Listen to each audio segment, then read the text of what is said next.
हाँ नारी किस भ्रम में है तू, प्रेम नहीं यह तो है मोह। आत्मा का विश्वास नहीं यह है तेरे मन का विद्रोह। विष से भरी वासना है यह सुधा पूर्ण वह प्रीति नहीं। रीति नहीं अनिरीति और यह अति अनीति है नीति नहीं। आत्मवंचना करती है तू किस प्रतीत के धोखे से। झांक न झंझा के झोंके में झुककर खुले झरोखे से। शांति नहीं देगी तुझको यह मृग तृष्णा करती है क्रांति। सावधान हो मैं पर नर हूँ छोड़ भावना की यह भ्रांति। इसी समय पौ फटी पूर्व में पलटा प्रकृति पटी का रंग। किरण कंटकों से श्यामबांबर फटा दिवा के दम के अंग। कुछ कुछ अरुण सुनहली कुछ कुछ प्राची की अब भूसा थी। पंचवटी की कुटी खोलकर खरी स्वयं क्या उषा थी।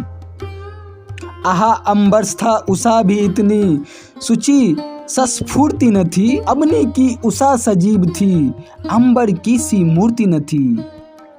वह मुख देख पांडुसा पढ़कर गया चंद्र पश्चिम की ओर। लक्ष्मण के मुंह पर भी लज्जा लेने लगी अपूर्व हिलोर।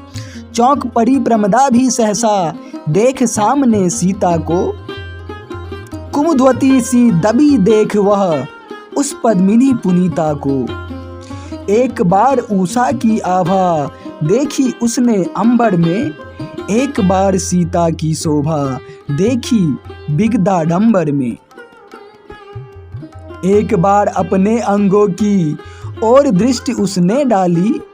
उलझ गई वह किंतु बीच में थी विभूषणों की जाली। एक बार फिर वैदेही के देख अंग अदूषण वे। सन नक्षत्र अरुणोदय ऐसे रखते थे सुभूषण वे।